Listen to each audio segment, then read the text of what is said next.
Kau fai hatau tokon me folofola koen ai otua ko whakahava he tolo.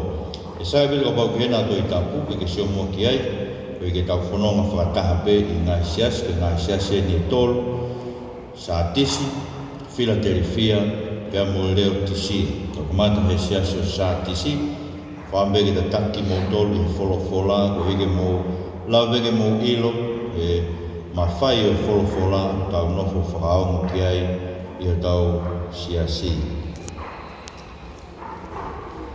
Wawa e tolu ko e sura ki he ono tau kamata i pia tohi ki he angelo i siasi ki sa tisi. Ko ene e folofola tau taha aia u i teia e lau maari e fitu o e otua pia mo e fetu e fitu. Ko i lobe o ngahi ngawe io o kuke hingoa ko e mo ui ka o kuke mate pe. Ke a ore pe popo ha ngahi mea o kuke i toe ai na e mei mate. E tala e hai ko ilo ha ngahi ngawe o ka kato i aho o hoko otua. Ko ia ke manatu ke hanga o ho o mahu mo e na ke whanongo ki ai mo ke tauhi mahu ia o ke whakatomala reo. Pakabau e kai te ke a te walu atu hange ha kai ha a pe kai au pina te ke ilo pe whakakuha ku hoko hifo ke te koe. O ke mau ha ingoa ni i sa tisi ai e kui kai te nau uri i ho nau kofu. Pe ko ki nau tolu te nau ha ere moau ku kofu ne hinu he o nau tā. Ko ia ia te nei kuna pe he e ai ke te ia ngahi kofu ne hina. E kai au pita te tāma te i hono hingoa me tohi o mo ui. Pe teu wha mooni hono hingoa i ao e tamai pe he ao e ne kau angelo. Ko ia u te ringa kini whawhanong ke mea wholofola aki e lau maari e ke ngahi siasi ke wholofola tonu i ho tau e ki a whetai peki ho tua. Ko e sias i sa tisi ko e sias na iloa o ku mo ui. Usere vesi ua. Aore. Pe popo ha ngahi mea o kei toe ai ene mei mate. He tala e hai ko ilo ha ngahi ngāue o ku kakato i ao hoko otua. Ko e siasia na e iloa ia ko e siasi o ku mo ui ko e uhi ko ne ngahi ngāue. Whetu ko tau behe na aloe na iai e siasi ko e ni. Ne ano kau me mi pai na ilo e siasia ko e siasi ngāue lahi. Misinare lahi. Toko lahi. Kau kaua i he mea ko toa pe. Alu ke mea ko istutuku nau iai. Alu ke whenga paanga ki ha nau iai. Ngai whenga paanga ko toa pe nau iai. Nau li la lahi nau ilo i koe kakai ngā aue le lei he ngai wheitu ko toa pe. Ko ilo pe o ngai ngā aue. Se ko mea ilo he otua. Mea ilo si iso Christ ka kuma siasi.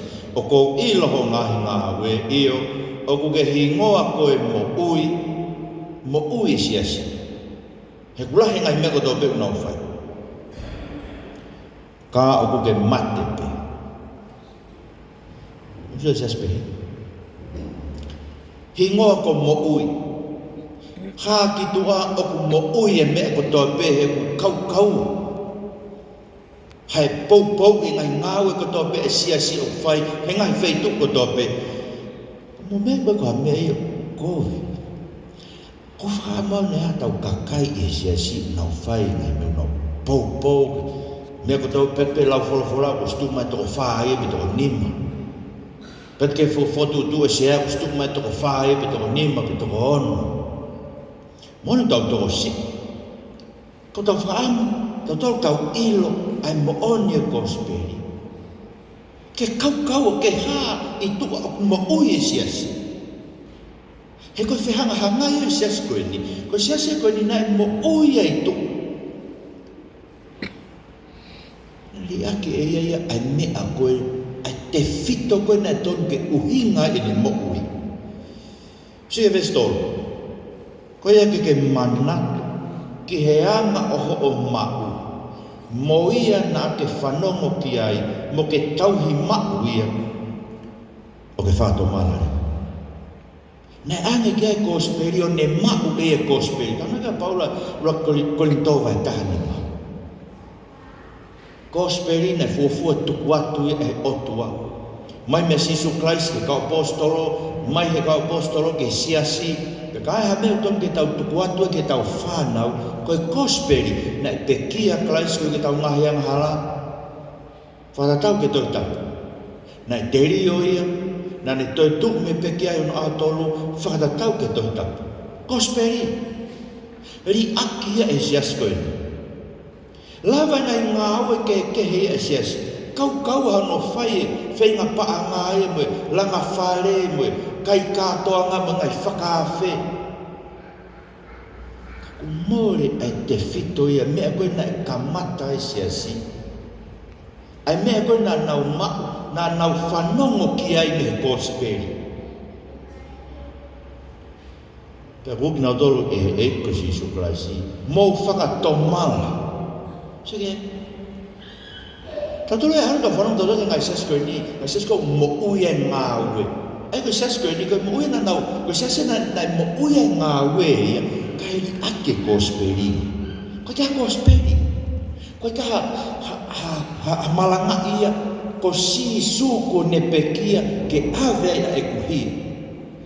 Ko mea se si whai koe, ta whai koe kawenga e se si koe, whinga paanga e se si koe, langa whare e se si koe, misinare e se si.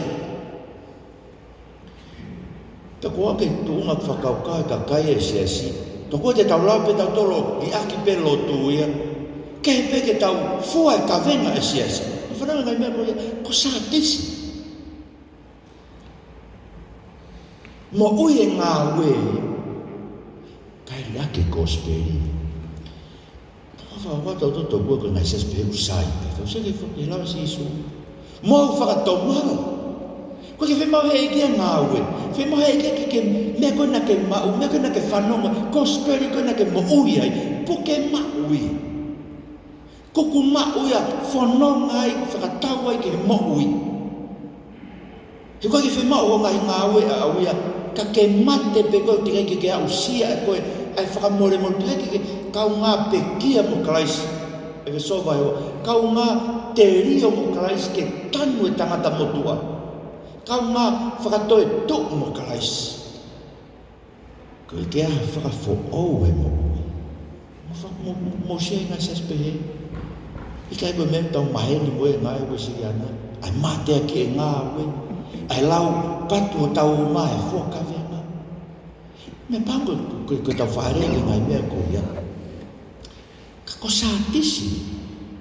Koe peto koe te ke mate pe koe pa ke mohe o lunga ke o ngāwe. Tau mai si suke kai moa ta pehe e ki e wai. O koe te lava he ngāwe ia ke ave tau tō te mo uita e ngata. Sake mea whamatara kia e ki. Ka pau he kai te ke a te walotu hange ha kai haa. Pea hei kai apito te ke ilo pe whakakuha aku hoko hifu ke te koe. E haere mai e ki ia o whai tau mo e siasi. Ke whakaauha siasi pe he. A siasi ku mate aki pe ngāwe mga mea i tua. Ka koe te nau mahu inga ia ki na to he wholofola ai o tua. Tamai veswane iai pe ni ihi e siasi sa tisi. Ne i kai te nau uri i ho nau kofu. Sa mau inga pita. Whainga siasko bi ake kosperia kai mate aki pe ngā ue misinare me fua kawenga me hafua. Oku uri ai e kofu ia koe, ai kofu koe nei o mai e eiki o whakatui ia ki tau tolu, koe kofu i hono taa koe kofu o maa. O puri ai anga, ku toi uri ia ke tau pehe tau tolu. Sai pe tupe kosperia ke ka tau mate aki pe tau tolu e fua e kawenga e siasi. Mose ke uri e kofu, i kai huha taha ia o ku nofu ha siasi pehe, ki he langi e uri hono kofu ono. Tamareo e ki ka koki nau tolu koe te kai ke nau uri i ho nau koe, ai nei ke peri na nau puke gospeli. Na nau whai mate aki pe ngai whatongia, koe uri koe nau ofa ki he eiko Sisu Christ, honga ia ho nau loto, he ofa a kalaisi. Tamareo e Sisu. Ka whainga ko ia, te nau ha ere moau ko kofu hine hina, he o ku nau tā. E whainga o nau kei puke puke, e mea na nau whanongu ke, mea na nau maku ko he kosperi, e nau ilo ko klaisi ko pekia, ko hoku whakamo ui ko whai e, haunga ia i hoku loto. Keu hau tauhinga i whatongia o e eiki, ko hui koe ofa e eiki na whai maaku. Ko ia e tene ikuna, e ai ke te iha ngāhi kofu hine hina. Pe hei kai au pita te kāma te iho no hingoa me tohi o e mo'ui. Whanau. Ko sias kong nau ngā ue pena tō, sia ta kai mo'ui e ngā ue, kai mate gospeli. To'o he o tuana o hingoa me tohi mo'ui. Whakaloloma do e tau whakaukau te tō, whakakau e toko lahi koe e kau wesiriana. Tau te whita te tau tolu wesiriana. Tau kua koe lotu ia koe whakawenga pēi. Ka mai si isu ia. Ka pau koe uri ai hovala. Me lau ia ai se vai ono wha. Pe ai se vai ono wha. Ko e mau ngai ngā ue totonu. E mau ngai ngā ue mā oni oni. Ko e koto whakarieria pēi he awe. Ko hoko i koe koto whakarieria. Ai tau ngai ngā ue mā oni oni ko tau pēi koe. Fua kawenga e haa. Koe fuaki ke haa, koe ka tau ni aki koe gospel, koe tau ni aki, ai ofa, ai otuana, koe tega koe tau wa usia, ai whakamore more, ai eiko Sisu Christ. To'o ai tau hingoa tau tolu, me tohi o mo. E kai ngā lotu ko whaka amu pe, koe ko ki tau tolu. Wame ko tau ine tolu e tau whanonga mai, i he tau sia ke wholofola, ko whame ke hao whanongo ke wholofola he o tua pe au whakawaiwai e eiki ho lau maari e. Koe ui ko si isu e ni koe, ai koe te ke tuku pe au tuku hono ao he aho te tau mate ai. Koe ai ni tohi mau tala mai, o ku uri ho kofu o ho whenga ke ngā wei ho whakamoi ta ke ri ake kospelu. Mawinga ke makatu unga e tau ngai ngarerei ko tō pe o whai pono. Winga e si asi koe kiu. Koe ki wha maafana ke whakakona hata. Te koe ai ke wahi wahi tō pe tau wahi ko mea mo mea nau whai haa mai haa. Koe ue ko ngoi ka pau mo ue lau maari e si asi. E whai fie fia pe mea ko tō pe. Ko tō tau rea pe o ke koe ue ko ngoi. O ke whema ue ke aka lo loto mea kuia e tau mo ui. Ke makehe ake e tau whai ngai ngau e eiki, me ngai siasi ko nau whai ngau e tatau. Pera whai na tolo lahi anga. E ngai mea e siasi, e fua e kawenga siasi, e tauhi whare lotu, me mea ko toa pe, whai na tolo ma onga onga. Ka koe ke nau ilo na toi gospel, koe ke nau ilo na toi nau whakamoui, koe ke nau kofu hine hina tō lofa ki nau tō. Wana ki tau tolu koe tau maa, tau tolu kofu ne hina koe kofu ko maa. Ika e tau tolu mo ki tau tolu ki tau whai fie fia, tau omi ki helo tu fie fia, tau whiohi me kai o tua fie fia, tau maa ki tau mea kai ki tau kai fie fia. Whai tau wahe amo fulu, whai fie fia. Usia koe ngai ngā ue koe tonu ke makatu ungai. Koe ue ko fōho tau kofu o whakahine hina, he tā ala. Verse 2, ka hoko ke sias o Philadelphia. Pea tohi ke angelo o sias o Philadelphia o pehe. Koe ni wholofola a mooni, a topo tapu. A tō taha kue tea e ki a te vita, aia kune to'o pe kai tāpuni a taha. Pea kune tāpuni pe kai to'o pe a taha. O ilo peho ngahi ngā we. Koe ngu tuke te koe ha matapā ko awa, aia kue kai mawhai e a taha no tāpuni. Koe ue o si i hoi vi. Ka kua ke tauhi e kulea. Pena i kai te ke whakawhisi ngā i hoku hingoa. Koe ni, te tuku atu ni ihi o sinakoke o setane o tau kawe, koe siu ki nau tolu kau i kai, ka koe nau loi iyo. Te ungawe ki nau tolu ke nau aluat o hū i ho vae. Pea ke nau ilo, kua ofa ke te koe. Koe mea i ho tauhi ai tālagi ke whai ai kātaki a aku kua whoki. Te tauhi koe me taimi ahi o kuene ke hoko ki mamani kātoa. Ke ahi a ki nau tolu furipe o kunofu i e whanua. Wawe ku alua tū. Kuku ke mau ai mea o kuke mau. Ke oa nā toko ho kalauni e hatake. Koe aia tene iku nā. Ke mau ia koe pou i te mpare o kotua pehe i kai tene toi aluatu. Pe te tohi kia e huafa o kotua mo hingoa e kolo o kotua a selu sarema fo ou. Aia aluhifo mehe langi me hoko kotua. Pe mo hingoa o oku a hoku hingoa fo ou. Ko ia o te ringa ke ne whakawhanongo ke mea wholofolo ake he lau maari e ke ngahi siasi ko wholofolo tonu e tau e ki ma vetai pegi he tua. Ko siasi o Philadelphia ko siasi o kau mama mahi moe hau pe ko whakaamuan ke tau siasi. Kapata ke suke he vesi valu ko ilo pe ho ngahi ngawe ko e ni ko tuku hamata pā ke te koe o kuava aia he kai mawhai e hata ke tāpun koe matapā ko whakaava e eiki koe ngai koe matapā ki e kosperi ko tuku he eiki e matapā ko ava ki sias koe ni tene langa e sias koe ni tene tohaki mai kakai ne whakaava e matapā ke alua e kosperi o whakalotu e kakai ngai feitu ko tope o tohaki mai na to ki he sias koe o e eiki mo whanau ke mea aia ki kai mawhai he taha ke tāpun so ke uhinga hano whakaava e matapā koe uhi o ku si iho iwi. Si iho tau iwi. Si e tau paanga, tau toko si. Koe ke ha tau koloa. Koe ke ha tau wharelot. Koe ke ha tau api. Si iho tau iwi. Ka. Ko ke tau e kulea. Pena e i kai te ke whakawhisi ngaki. Hoku hingoa. Whakame ke kau ngā mamai moe hau. Si ho tau iwi e tau tō. Koe ke tau kau tau tō leo. Whinga paanga holo ko ai langa whare lot. Mo hafu e ngai mea. Koe ke tau kau tau ngai kātoa ngā me ngai mea pehe. Si ho tau iwi o ke tau tō. Tau seni tira tō koe vahe hongo fulu pehe o tātā naki. Si ho tau iwi.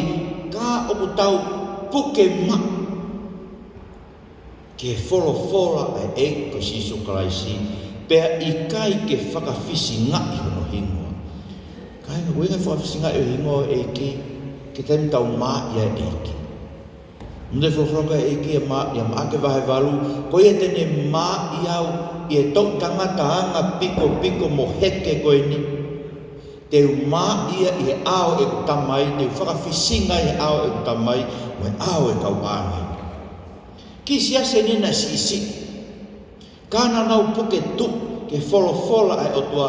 Hanga e otua whakaawa ngai matapā. Tanoa Paula. Ia kolose vahe whā, besi, tolu moe whā. Koe matapā ki e wholofola. Tanoa Paula ia ngāwe vahe taha whā vesua fitu. Ne whoki mai koe mo pāne pasa mene. Luak whanonga whakamisinare. Koe matapā ki he lotu i he sentaile. Saka matapaka ni whakawa he otua ka Paula koe ke whakalotu ia talo asimo, whewhua Filipai, Korinito, Efeso, whakahawa ia ke siasi koe koe nau puke tu ke wholofola he otua. Talmai Paula i wa Korinto wahe ua, koe vesta haua, koe matapā ki he ngāu e whakalotu. Tau tosi, tau vai, koe te tau hupaanga. Tau puke mak ke wholofola he otua. Mo pēr tā lawa he otua kene hanga tohoaki mai mea kone tau korea. Tau kore ke hato taha mano me ngai kakai ko toa pe, kakai ke whainga lea, whainga matakari ke tohoaki mai he eiki ke tau kau whata ke tau e nima me hen, whonu e holo. Mo pēr tā malawa he eiki ke whaawa matapā, ke kisia si hange ko ke tau tolu. Ke palo mesia ai eiki, ki a kakai nau puke mak ke wholofola ai otua. Mo se me mea whae e ki, ta mai mea e ki ke koe te utuku atu hani i e sina koke o setane, o tau kawe koe siu ki nau tolu ka oku i kai ka koe nau loi. Te ungahi ki nau tolu ke nau alua tō huu iho wae, pia ke nau ilo ko o whaiko. Nei ka kai na nau whakangari ngari, tala koe kau siu koe ke pe koe ka kai ai otua, na nau whakalere nau sina koke, nau siasi. Para na wami na tolo whakakau ngā mea mai ke kai ngā lotu ko e ni. Talangi he eki, koe loi ki nā tolo. E hana he eki o whakailo, ai loi ho tau ngahi whiri. Ro tau ngahi whiri ngā loi ko ki tau tolo. E hana he eki o ai ke ilo loi e nau lau. E hana he eki o ai ke ilo o whai e he eki a ki kai ngā lotu. Vai o hana ko ki tau tolo puke mako ke wholo ho tau otua. E hanga e ki whahaf ki tau tolu me taimi e ai. So ke vesongo fulu, koe mea iho o tauhi ai tala, ke whai e kātake a kōwhok te tauhi koe me taimi ahi o kuene, ke hoko ki mamani kātoa, ke ahi a ki nau tolu fulu pe nofu e whono, koe hunga ki ha. Koe hunga ki taimi koe ni, tano ke a sisu e mati wa heua wha, ko afe kakai e me wholofola e otua. Holo mui e kakai koe nei peka kakai lotu, na holo mui ki nau tolu e me wholofola e otua. Wina ko alo ki Hawaii. Holo mui e kau whaiwhe kau e me wholofola. Ke nau lea hake, ke ilo o ku kovi e whakasoto ma, o ku tae whaka otua, o ku whakalilifu. Na holo mui ki nau tolu, koe kua ngai hane koe. Pa moila mena o tangi sisu, koe kua ngai hane koe ki tau tolu, ei kua momoko e ofa e kakai ke eki. Kei whai pe o e mai ke lotu ka koe ke ha ofa e ke eki ho nau lau maari ho nau loto. Koe ke hari riu mo uia, koe ke hai whakaamu e ke hui, e ngahi anga hala tau mo ua mo fua ki ai, tau kei ofa pe ki tau toke, tau koloa ke tau ngai whamiri, ke tau paanga, ke tau whanau, ke tau ongo. O lahi ang ia, ke tau ofa ke eki. E malu, e kei lawa e kia ta ofi hoko mai ahi. Koe ni tau nof pero tolo tonga e ahi koe. Pala mes mai eki ke tau tau puke mau ne wholofola. Ke ni whahaf ki tau tolo. Moi no koka mea, oko noa ve, uwhewhe e weekend na tānoa me whewhe kau, me sasko ni stuto ne. Matala noa ke nau kau whewhine, nau ai e tata, ko tala no ko mau siasi, mau ai matolo e vei. Tala mai he tama, ko hae uhinga o e ai tata e mau kau whewhine. O ai vei o mau kau whewhine. Pa talangia, kono uhinga tala mai paula i rako rinto vai tataha. O kai ke ai ha tata o kau tangata, kai ai e ufi he ulu e kau whewhine, koe hui koe tau mai koe ke au e otua, koe tau whakahāia koe ulu e siasi ko Christ, pea ulu o Christ koe otua, pea o tau nofu he malu o e ulu ai otua e siasi. Koko mau ke wholofola. Hea ko noa be tau ai tau vahe hongo fulu. Koe ke hoko noa peo no ke kau mātu a tangata siasi ke moutu mai o taki i e loto hōwhia. Hei, ea pe te aku whahokata ni nei e malanga koe ki sapate kahau, whai pe sum koe na nau talatu, ka koe whai pe me tau sakamin, ka koe se tuata malanga he sapate kahau, pe ako latu tohi rewa he sapate hoko mai i he loto whatonga, ko peni me whai malanga, he loto whapala. Koe me mahu ngā no puke mau e wholofola ai o tuakai. Ka pau e ilo ange wholau koe inu whai, pia kai ke uto e whoki maka o alo e peo ki he wani ki alo ki lani ki o tua. Mo ilo ko me peke whai. Puke mau. Puke mau ke wholofola ai ahi ki tau tolua e he kakai nau ha, tau sio ke kakai o mamani, o kai ke nau whai e nau tole mea koni tau toko si ki tau tolu, ke tau peat.